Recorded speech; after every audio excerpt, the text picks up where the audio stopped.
Formation assurée par l'école, celle de menuisier ébéniste antiquaire, spécialiste capable de restaurer du mobilier ancien dans les meilleures conditions. Ces stages peuvent être financés par la Direction départementale du travail et de l'emploi et le FONGECIL Aquitaine. L'enseignement comprend des cours de technologie, histoire du mobilier, comptabilité et gestion. Les personnes qui sont ici bénéficient toutes d'une formation en ébénisterie ou en menuiserie et elles ont toutes un CAP dans le métier de base. Vous en faites en quelque sorte des spécialistes. Tout à fait. Les gens viennent ici pour se spécialiser à la restauration de meubles anciens, façon antiquaire, de manière à soit les remettre dans leur état originel et fonctionnel, de manière à leur rendre l'esthétique donc et le côté pratique du meuble, tout en le respectant à la fois dans les patines et à la fois justement dans sa structure. Les titres et diplômes délivrés par l'école sont en cours d'homologation par les ministères de la Culture, du Travail et de la Formation. L'idée d'un ébéniste bordelais, proposer des stages pour l'apprentissage de son art. Rien d'original, sauf qu'ici, les stagiaires rénovent leurs propres meubles. 30 heures pour découvrir les bases du métier et redonner à l'antiquité trouvée au marché tous les fastes de son passé. Si j'avais confié ce meuble, bon, c'est pas qu'il y a une grande valeur, mais enfin si j'avais confié à un professionnel, j'aurais vu un résultat peut-être mieux, certes, mais sans la satisfaction d'avoir participé moi-même, d'avoir réalisé moi-même cette chose-là, et cet aspect-là est quand même très important. Ça brille.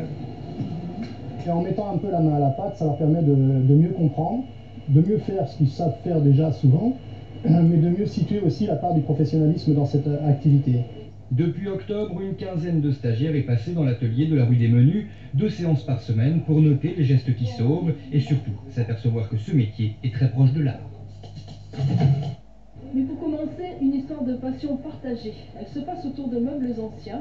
Elle mêle plaisir, apprentissage et même réflexion sur le sens de la vie. Si, écoutez.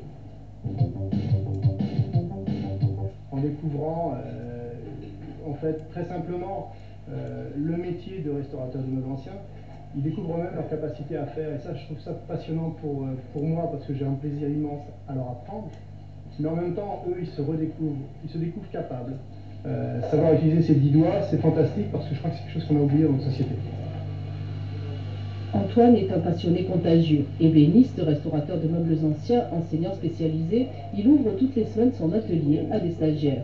Professionnel en quête de perfectionnement, apprenti et le plus souvent particulier, la règle a porté son propre meuble. Je souhaite que les gens viennent avec un meuble qui leur appartienne ou qu'ils offrent à quelqu'un d'autre, mais il faut qu'ils viennent avec un support personnel. Et il faut qu'ils repartent surtout avec ça refait par eux-mêmes. C'est à eux. Je n'ai pas de formation dans le métier manuel, j'ai plutôt une formation en sciences humaines. Et je suis actuellement demandeur d'emploi, donc en fait c'est l'occasion de faire une pause à la limite. Et comme je ressentais un certain déséquilibre à ne pas justement avoir eu de formation dans le métier manuel, c'est l'occasion. Le plaisir de le faire et de savoir le faire, surtout, c'est ça qui est passionnant. Des gens sympathiques, où il est agréable de venir, c'est une ambiance très conviviale. Et il est difficile de trouver ça partout. Je ne sais même pas si ça existe ailleurs. En partageant son savoir, Antoine travaille dans l'intérêt des professionnels. Un public plus averti, plus exigeant appréciera d'autant plus, dit-il, les meubles anciens. Je crois que l'objet, c'est notre mémoire.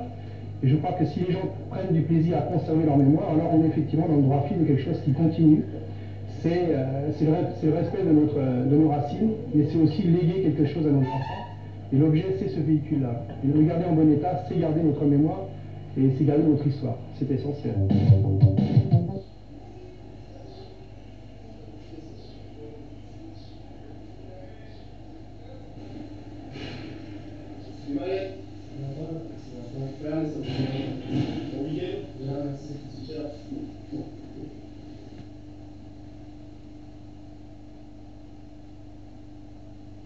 Est-ce que tu as tapé la semaine dernière avant chaque année?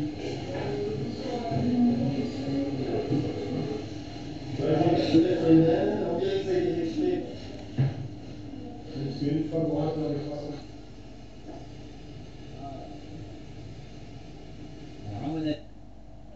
Voilà, en fait, il est Napoléon III. Et Napoléon III, parce qu'en fait, il est noir. Il reprend à peu près tous les styles en fait, qui existaient dans d'autres styles avant. Louis XV, t'as les cariatides dans le film Louis XIV, qui a une espèce de ruban ici qui est plutôt Louis XVI. Il est incrusté de lave avec du béton.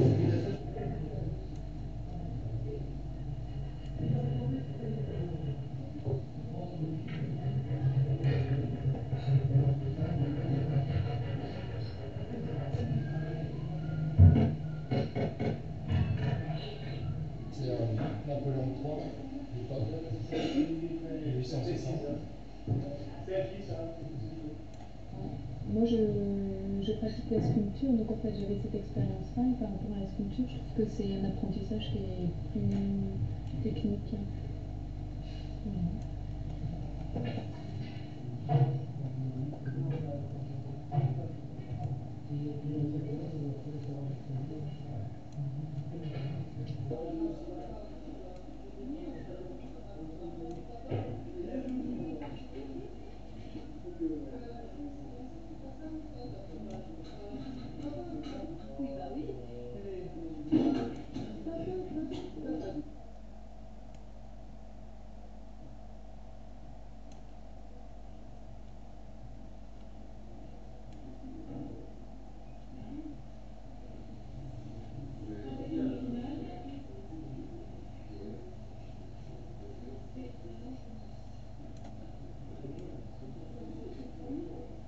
La table.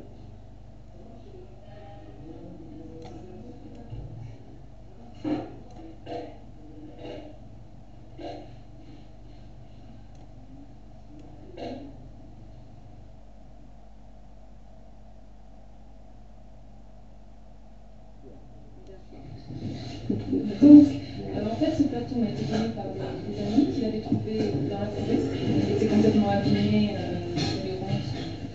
Ils ne pensaient rien en faire de particulier et je leur ai proposé de faire passer le piétement, c'est-à-dire l'ensemble des pieds pour tenir le tout. Et donc, en fait, ça allie la restauration d'un côté du plateau, qui était quand même assez abîmé, et une partie fabrication en neuf, tout ce qui est piétement. Deux exercices complètement différents. Et la partie fabrication, c'était quelque chose qu'on n'avait pas tellement vu ici, qui est assez difficile à réaliser, mais qui est intéressant. Et j'aimerais qu'on arrive à faire une différence vraiment très très nette entre tout ce qui va être les résineux et tout ce qui va être les feuillus. Et dans les feuillus, j'aimerais bien qu'on fasse aussi la distinction avec les fruitiers de type noyer, cerisier, merisier, etc. D'accord. Alors c'est pour ça que je vais revenir sur cette notion à la fois d'homogénéité et d'hétérogénéité, qui est complètement, je dirais, basique pour reconnaître en fait les pores du bois et reconnaître la constitution du bois. Okay. Petit rappel ici, donc sur ce petit rondin d'acacia ici, en fait, qu'est-ce qu'on voit apparaître ici, c'est les cercles, distinctement les cercles annuels. D'accord. C'est-à-dire qu'on peut compter l'âge de l'arbre sur ce petit morceau de bois. Autour, on a l'écorce, autour, on a une zone blanche, on rappelle, c'est l'aubier. D'accord. Zone qu'on normalement, spécifiquement, retient dans toute construction. Ce stage a été mis en place par la DDTE en définitive, financé donc par l'État, c'est des stages État qui sont financés conjointement avec la DDTE, les ANPE qui sont en fait qui proposent les clients entre guillemets, et puis l'AFPA qui est en fait la structure qui paye en fait. C'est un stage qui fait à peu près 600 heures, c'est-à-dire 5 mois de formation, et en fait la finalité c'est de réussir. Il est installé rue des Menus et il propose à d'anciens chômeurs et rémistes d'apprendre à restaurer des meubles découverts.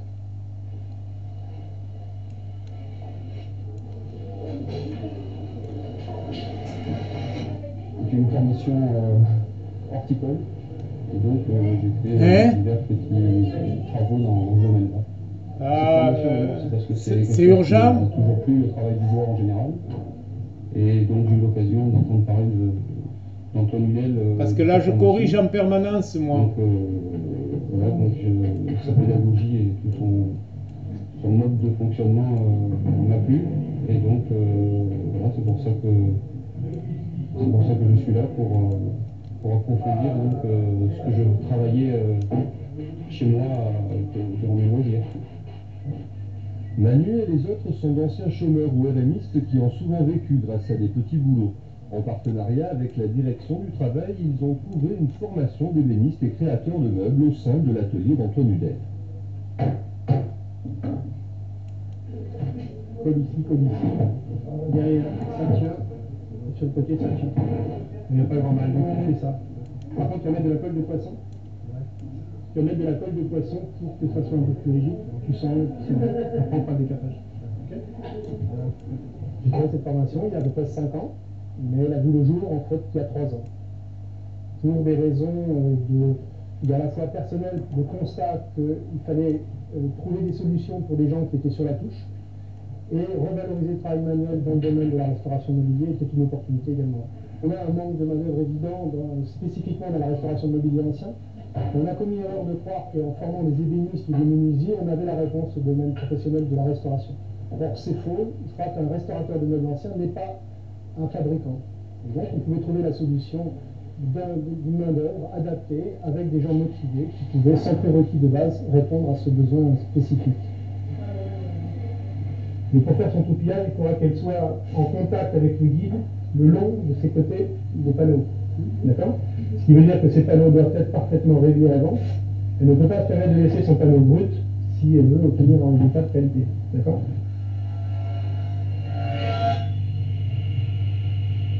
Pour cette formation, disons, j'espère m'installer le plus rapidement possible à mon compte. La difficulté étant de trouver une clientèle, de faire une clientèle, voilà, peut-être dans un premier temps avoir un travail temporaire ou chez un ébéniste restaurateur ou pour continuer à me faire la main par moi-même et en parallèle essayer de commencer à développer une clientèle dans mon secteur. Sur le plan professionnel, c'est évident que je vois une ouverture intéressante pour moi dans l'avenir au niveau de mon travail. Arrêter de faire des travaux qui ne m'intéressent pas spécialement, mais surtout avoir concrétisé un peu cette passion pour le bois en un métier réel avec lequel je peux gagner ma vie.